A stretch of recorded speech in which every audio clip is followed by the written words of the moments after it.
Բարև ձեզ սիրելի մարտունեցիներ, շատ ուրախ ենք հերթական անգամ ձեզ մոտ լինելու, ձեզ հետ շփվելու, եղանակը լավ է, տրամադրությունները լավ է, վճռականությունը տեղն է, ուրեմն միասին կկարողանանք արդյունքի հասնել։ Այս ընտրություններն իսկապես սովորական ընտրություններ չեն, եւ ընտրություններ են, որտեղ մենք պետք է տեր կանգնենք մեր պետությանը, տեր կանգնենք մեր անցյալին եւ միասին կերտենք ապագան, որը հիմնված կլինի հայկականության եւ հայկական ինքնության վրա։ Ես տեսնում եմ փոքրիկների, ովքեր այստեղ են հայկական դրոշով, դարազով եւ շատ ուրախ եմ տեսնել, որտեղ իսկապես մեր ապագայի պետությունը պետք է հայկականության հենք ունենա, մեր արմատները շատ ամուր պետքա լինեն, ինչքան էլ փորձեն մեզ հիմա արմատներից հանել։ Սիրելի հայրենակիցներ, մենք այս ընտրություններում պետք է ընտրենք ինչպիսի առաջնորդ կամ ինչպիսի թիմ պետք է ընտրենք։ Արդյոք հայ ժողովուրդը արժանի է ունենալ մի իշխանություն կամ մի ղեկավար, ով գնում գլուխը ծուռ կանգնում է Ալիևի առաջ ու հետո գալիս այստեղ իր քաղաքական ընդդիմախոսներին ասֆալտին փռել տալիս ու դրանից երջանկանում։ Ճիշտ հակառակը մենք պետք է ունենանք երկրի ղեկավար, ով հայկական շահը առաջ կտանի երկրից դուրս եւ հարգանքով կմոտենա իր հայրենակիցներին։ Մենք ինչ ղեկավար ենք ուզում ունենալ, այնպիսի ղեկավար, որ ոտաբոբիկ մտնում է մզկիթ Թուրքիայում եւ գրոհ է կազմակերպում սեփական եկեղեցու վրա, միանշանակ ոչ։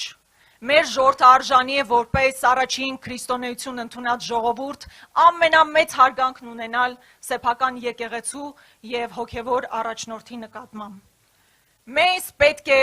ղեկավար եւ մեզ պետք է իշխանություն, որ հարգանքով կմոտենա անկախության հռչակագրին եւ ոչ թե կասի, որ դա կոնֆլիկտածին փաստաթուղթ է։ Ես այս աշխարհի երեսին երկու մարդ գիտեմ, որ ասում է, որ մեր անկախության հռչակագիրը, այսինքն մեր ծննդյան վկայականը կոնֆլիկտածին փաստաթուղթ է։ Մեկը Նիկոլ Փաշինյանն է, մեկը Ալիևը։ Այլ տարբերություն չկա իրանց մեջ։ Լսում ես ինչ է ասում Ալիևը եւ շատ կարճ ժամանակ հետո նույն բանը կրկնում է տեղի իր խամաճիկը։ Սա ուղղակի խայտարակություն է։ Մեզ պետք է պետական գործիչ եւ ոչ թե րոպեում 10 սուտ ասող մարդ, որ հետո խճճվում է իր բոլոր ստերի մեջ։ Մեզ պետք է իշխանություն, որ ոչ թե միլիարդներով մեր պետական պարտքը ավելացնի, այլ կոնկրետ ինֆրաստրուկտուրաներ կառուցի եւ մեր ժողովրդի բարեկեցությունը ապահովի։ Մեզ պետք է իշխանություն, որ մեր օկուպացված տարածքները վերադարձնի եւ ոչ թե իշխանություն, որ նույնիսկ կհայտարարի, որ դեռ Ադրբեջանը տարածքներ ունի Հայաստանի Հանրապետությունում։ Սա ուղղակի խայտարակություն է։ Սա փաստացի խոսում է նրա մասին, որ իրենք քարոզարշավն անում են նրա համար, որ խոստանան Ադրբեջանին դեռ նոր տարածքներ նվիրել։ Մեզ պետք է իշխանություն, որ թույլ չի տա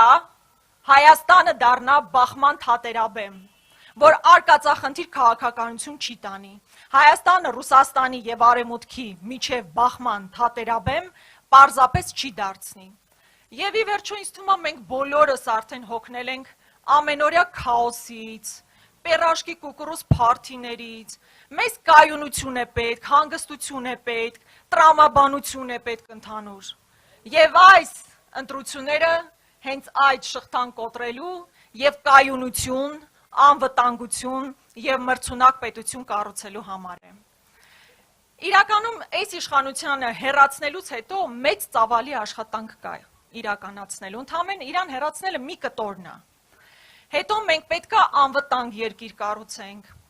Դուք գիտեք նաև, որ մենք առաջարկում ենք, որ ուսանողները ստանան անվճար կրթություն։ Մենք հասնելու ենք նրան, որ յուրաքանչյուր ուսանող կարողանա անվճար կրթության հնարավորություն ստանալ, որպեսզի այդ ծանրաբեռնվածությունը ֆինանսական բեռը պետությունը իր վրա վերցնի եւ ուսանողը ամբողջությամբ կենտրոնանա իր կրթություն ստանալու վրա։ Մեզ պետք է այնպիսի երկիր եւ մենք կառուցելու ենք այդ երկիրը, որտեղ ուսուցիչը եւ սահմանին կանգնած զինվորը ամենագնահատված մարդիկ են այս երկրում։ Չի կարող ուսուցիչը ավելի ցածր աշխատավարձ ստանալ, քան դատախազը։ Թող դատախազն էլ բարձր աշխատավարձ ստանա, բայց ուսուցիչը սկզբունքորեն պետք է շատ ավելի բարձր աշխատավարձ ստանա։ Սահմանին կանգնած զինվորը պետք է ավելի բարձր աշխատավարձ ստանա, քան պարեկը, ամենայն հարգանքով իրենց կատարած աշխատանքի նկատմամբ։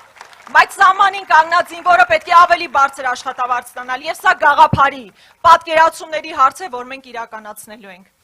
Ու մեր ծրագիրն իհարկե շատ բազմաշերտ է տարբեր ոլորտներին վերաբերող, բայց այս ընտրությունը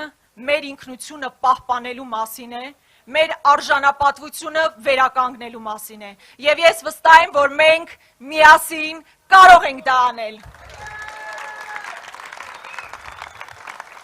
Հետևաբար հունիսի 7-ին ընտրում ենք